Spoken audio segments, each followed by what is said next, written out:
Halo semuanya, selamat datang lagi di channel aku Astri Aitko. Dan hari ini kita bakalan ngomongin sebuah drama Korea yang serem dan juga sadis. Drama apakah itu? Yaitu drama Korea The Curse. Sesuai dengan judulnya yaitu kutukan, drama ini juga menceritakan sebuah kutukan dan berbagai hal tentang dunia perdukunan. Jadi yang diceritakan di drama ini adalah seorang anak perempuan bernama Baek So Jin yang memiliki tujuan untuk membalaskan dendam terhadap seorang pria, seorang CEO perusahaan besar bernama Jin Jong Hyun. Nah, si Jin Jong Hyun ini tuh sebenarnya dulunya kenapa dia bisa memiliki sebuah perusahaan yang gede banget gitu, karena pas saat memulai bisnisnya itu dia meminta bantuan terhadap seorang dukun yang notabene adalah ibu dari Baek So Jin ini. Nah, tapi pada suatu ketika ada dukun lain nih yang ngebantuin dia, dan pada akhirnya dukun lainnya itu Jin Jong Hyun untuk membunuh dukun yang pertama ini gitu.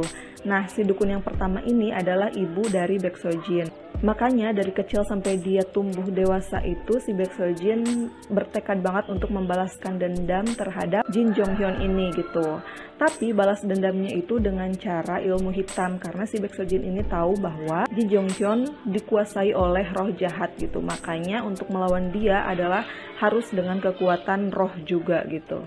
Nah, untuk case-nya sendiri di sini tuh main case-nya ada Om Ji Won sebagai Im Ji Hye, terus ada Sung Dong Il sebagai Jin Jong Hyun, terus ada Jo Min So sebagai Jin Kyung, dan ada Jung Ji So sebagai Baek So Jin. Nah, apa peran Im Ji Hye di drama Korea yang satu ini? Jadi dia itu pada akhirnya bekerja sama dengan Baek So Jin untuk menghancurkan Jin Jong Hyun gitu. Kenapa? Karena sebenarnya perusahaan yang dia punya itu udah diincar gitu, karena dia itu si Im Ji Hye ini seorang wartawan yang udah memiliki kecurigaan terhadap perusahaan yang gede itu gitu. Karena di dalamnya itu, di balik perusahaan yang gede itu ternyata banyak sekali skandal-skandal yang udah menghancurkan hidup banyak orang gitu. Nah, yang aku bisa lihat dari drama Korea ini tuh yaitu intinya adalah drama Korea ini tuh menceritakan tentang obsesi seseorang untuk mencapai satu titik kesuksesan tertentu, yang si obsesinya itu dimulai jalannya dengan cara yang salah gitu, dan pada akhirnya tidak bisa terkendali lagi.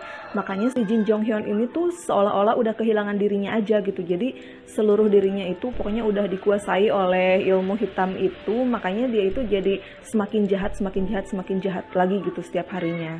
Terus juga dari drama Korea yang satu ini tuh si penonton seolah-olah dibikin bingung, dibikin bertanya-tanya terhadap dirinya sendiri gitu, terhadap pilihan hidup yang ingin penonton pilih gitu. Karena apa? Karena seringkali dari drama ini tuh, meskipun di drama ini tuh memang seakan-akan bombastis banget gitu ya kejadian-kejadian atau kekejaman-kekejamannya, tapi sebenarnya topik yang ada di drama ini tuh relate juga dengan kehidupan sehari-hari. Misalnya, apakah dalam kehidupan sehari-hari itu kita itu harusnya menjadi seseorang yang jahat atau seseorang yang baik sih gitu.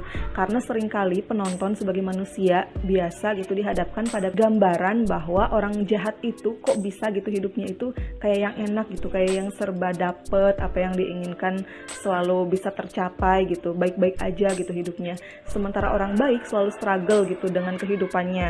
Nah, seperti halnya di drama Korea yang satu ini, hal itu tuh benar-benar diperlihatkan. Jadi bagaimana si Jin Jong Hyun ini dalam hidupnya selalu sukses dan bergelimangan harta, selalu mudah gitu, bahkan kayak kebal hukum. Nah, sementara misalkan si Im Ji Hye yang pengen mengungkap kebenaran itu selalu dihadapkan dengan tantangan-tantangan yang pada akhirnya bikin dia juga kayak di titik persimpangan antara dia itu harus tetap baik atau bisa aja menjadi jahat gitu. Pilihannya itu hanya itu gitu yang dia punya. Pokoknya untuk jadi baik tuh kayak susah banget gitu di drama Korea yang ini.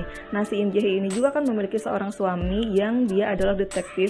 Nah, si suaminya juga bahkan untuk memegang prinsipnya dia untuk jadi baik harus kehilangan kakinya, jadi gak sempurna lagi. Nah, gitu-gitu. Jadi pokoknya meskipun drama ini mungkin jauh dari realitas kita karena jauh dari dunia perdukunan, tapi sebenarnya secara umum ceritanya itu masih relate juga gitu dengan kehidupan kita gitu.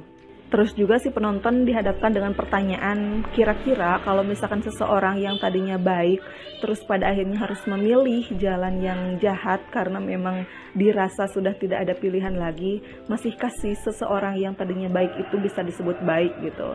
Jadi pertanyaan-pertanyaan kayak gitu kalau pengen didalemin dari drama Korea yang satu ini tuh banyak gitu. Nah kalau dari segi tayangannya sendiri, si drama Korea ini tuh dari awal episode sampai pertengahan, aku nggak tahu sih akhirnya kayak gimana karena ini kan baru episode 9-10 gitu ya. Ini tuh selalu penuh ketegangan di tiap episodenya. Dan di beberapa episode drama Korea ini tuh seringkali menampilkan adegan-adegan yang sadis. Makanya menurut aku si drama ini tuh lebih cocok ditonton untuk 17 tahun ke atas gitu karena emang sadis sih gitu perdukunan-perdukunannya. Nah tapi meskipun sadis-sadis gitu, aku tetap suka sih sama drama Korea yang satu ini karena apa?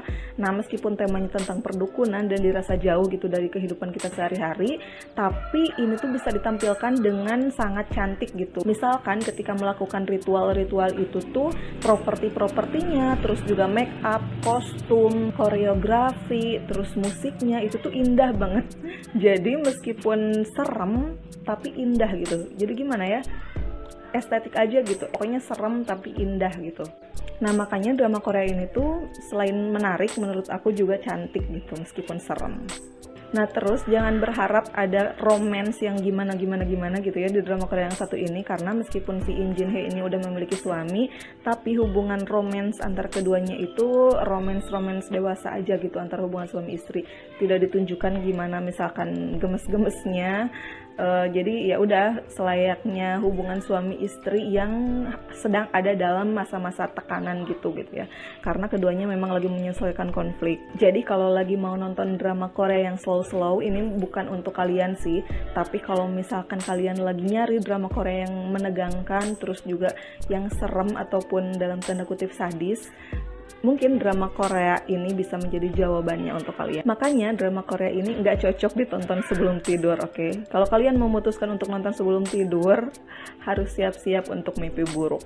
Nah kayak gitu aja kayaknya ulasan singkat dari aku tentang drama Korea yang satu ini. Dan buat kalian yang udah nonton, jangan lupa kasih pendapat juga di kolom komentar tentang pendapat kalian mengenai drama Korea yang satu ini, oke? Makasih udah nonton sampai akhir dan sampai ketemu lagi di review aku selanjutnya. Dah.